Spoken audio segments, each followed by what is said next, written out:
नमस्कार, daily home cooking फूडमध्ये आपलं स्वागत आहे। आज आम्ही मोड काढलेल्या मुगाची भाजी बनवणार आहे। तर सोबत एक बटाटा सोलून कापून घेतलेला आहे आणि या ठिकाणी चिरलेला कांदा आहे। मोड काढलेल्या मुगाची भाजी बनवायला सुरुवात करूया। मुगाची भाजी बनवण्यासाठी गॅसवरची कढई तापत ठेवली आहे। आता यामध्ये आम्ही 2 चमचे तेल टाकत आहोत। 2 चमचे तेल टाकलेलं आहे। आता आपण याच्यामध्ये राई टाकत आहोत। राई तडतडत आहे। आता यानंतर यामध्ये आम्ही जिरं टाकले आहे आणि 4-5 कढीपत्त्याची पानं पण टाकली आहे। आता चिरलेला कांदा या बाउलमध्ये होता, तो आम्ही चिरून घेतला होता बारीक असा, तो सुद्धा या कढईमध्ये टाकत आहोत। आता हे चांगलं असं ढवळून घ्यायचं, म्हणजे परतून घ्यायचं।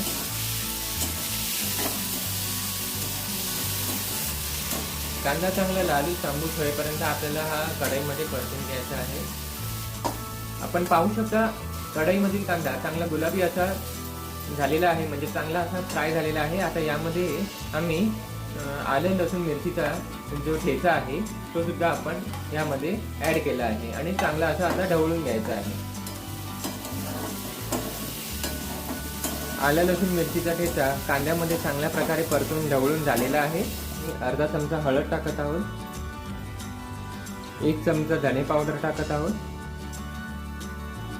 1 चमचा मसाला टाकला आहे। अजून तिखट पाहिजे तर 1 चमचा मसाला अजून टाकू शकतो। आता चांगलं असं ढवळून घ्यायचं। आता कढईमध्ये आपल्याला मोड आलेले मूग टाकायचे आहेत। बघा किती सुंदर असे सर्व मूग कढईमध्ये टाकून झालेले आहेत। आता हे छान प्रकारे आपल्याला ढवळून घ्यायचे आहेत।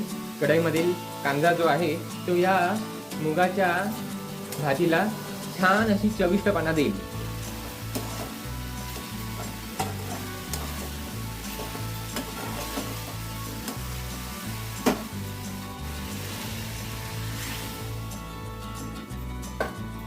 एक वाटी पाणी आम्ही यामध्ये ऍड केलं आहे आणि आता चवीनुसार मीठ आम्ही या भाजीमध्ये टाकत आहोत आणि आता पुन्हा एकदा या भाजीला ढवळून घेत आहोत।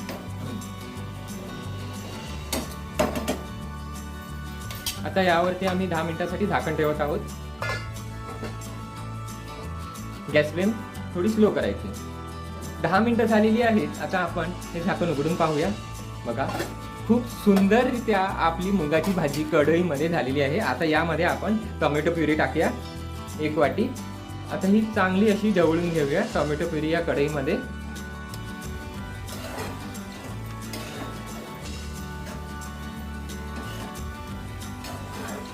कढईमधील बटाटे सुद्धा चांगल्या प्रकारे शिजलेली आहेत आणि आपली मुगाची भाजी सुद्धा चांगली अशी शिजलेली आहे आणि याचा खमंग सुवास देखील छान येत आहे। आता ही भाजी चांगली ढवळून झालेली आहे। आता यामध्ये ओलं खोबरं जे ताज्या नारळाचं आहे ते आता यामध्ये आम्ही टाकलेलं आहे। आता हे ढवळून घ्यायचं।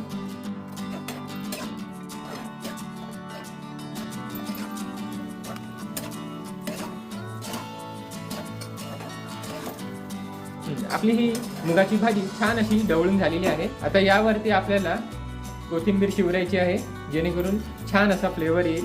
ही ढवळून घ्यायची आहे भाजीमध्ये।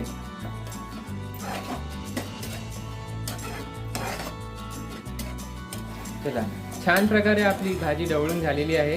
आता आपल्याला ही भाजी बशीमध्ये काढून घ्यायची आहे। बशीमध्ये आता आपण ही भाजी काढून घेऊया। अशा प्रकारे ही मुगाची भाजी आम्ही आज बनवली। ही रेसिपी बनवलेली मुगाची भाजी आपल्याला आवडली असेल तर नक्की लाईक करा, शेअर करा आणि नक्की घरी करून पहा आणि या चॅनलला सबस्क्राईब करा। धन्यवाद।